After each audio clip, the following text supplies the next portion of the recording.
Mom, let's talk about this, okay?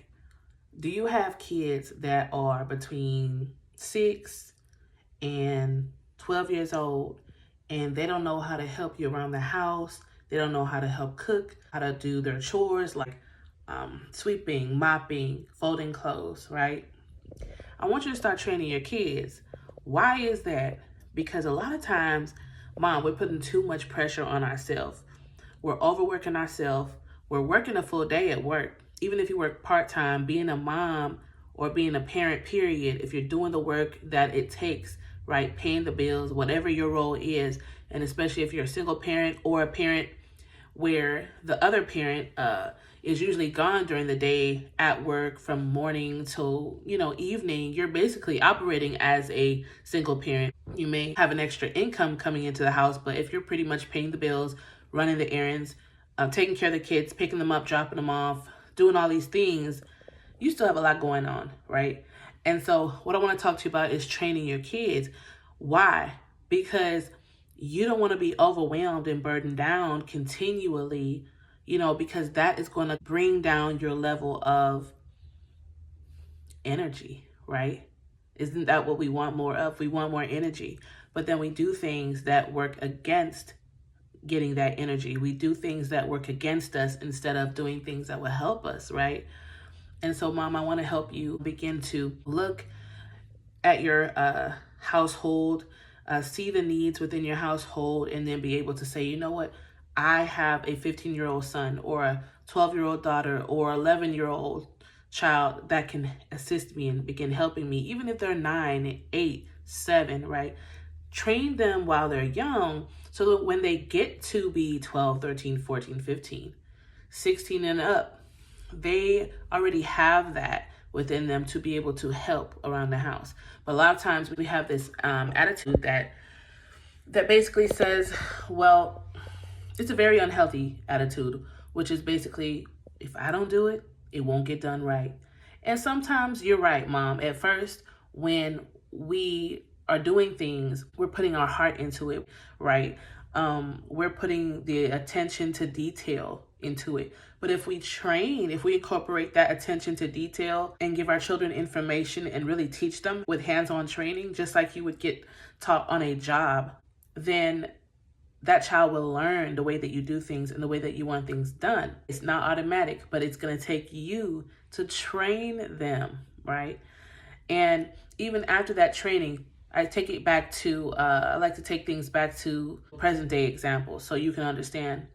When you first start a job, right, and you are getting trained, you may have a extensive training of 6 weeks, 8 weeks, but even after that training, you still need some coaching along the way because you may not get everything right.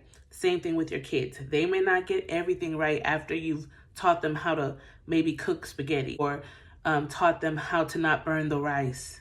You've taught them how to do different things, maybe how to mop properly. They may leave too much water on the floor and somebody slips. Well, sometimes you have to micromanage, and then sometimes you have to back up a little bit after you're done teaching them after a while, maybe a couple of weeks and months, and then just come in and check on them, see how they're doing, right? Even when it comes to chemicals, some mothers get used to, using certain chemicals that they like. When you're dealing with young children, sometimes they may be very sensitive to the chemicals that you like to use. So you can make your own cleaner, right? You can use different things like hydrogen peroxide in water or with essential oils or something like that. You can find a way to make a healthy, a safe cleaner that's not so harsh and that will still help your house smell fresh, and you can do things that way. So there's many different ways you can go about training and helping your children, but just start somewhere, even if it's with helping with dinner, right? I know with my kids, I started teaching them how to cook at a very young age. And so they were used to being in the kitchen. It was comfortable for them. They didn't like it all the time. Many times they wanted to go play a game on the TV or, watch a movie, but I wanted to train them and get them used to, hey, putting some water in the pot. They may have been 6 years old putting water in the pot and helped me put it on the stove. I had to teach them how to be careful around hot surfaces, things like that. Because by the time they're 12, 13, 14, they can confidently walk in the kitchen, make some macaroni and cheese, or boil some water to steam some broccoli, and that's what they're doing. They're at that age and they're doing those things. There's so much more to teach them. There's always going to be more to teach them, right? Again, just like when you're on the job, there's no way you're going to learn everything that you need to know about that company, about your role within that 1 year, 2 years, 3 years. But as you are consistently trained, there are many jobs and many companies that train their employees, yearly or as often as they see that they need to, in order to make sure that they're following the right procedures, make sure that they're aware not to skip any steps in a certain process that they want them to follow. So the same thing with us as mothers, right? We don't want to get frustrated and angry because our kids don't know what to do or how to do something. That's our job to teach them, and not just only our job, right? If you're married, your husband should also share the load. But as a mother, it really is our job to help manage the home. And sometimes it may seem like you have a lot more of that work upon you, right? We're well equipped to do these things. Many times we just feel like we can't. Many times we just feel overwhelmed. And so I want to help you, because the more you train someone else to help you with the things that you do, is the less burden you feel, in doing the duties that you have to still take care of. Just to know that you have someone that's going to help you, even in the smallest way, that's willing to learn. And even when they're not willing to learn, when your children are not willing to learn, I will help you through that as well. I have some tips on how to motivate them and, show you how to teach them, right? How to go about getting a little more excited about helping out. So I just want to leave that with you, moms, because it's something that I see all the time. Moms getting burnt out. By the end of the week, they look like totally exhausted. They look like they're done. They just don't have anything else. And we don't want to continually be that way. At the end of every week, we're just so burned out. It's just, oh my gosh, emotionally, mentally, physically, it's a wrap. It's over, right?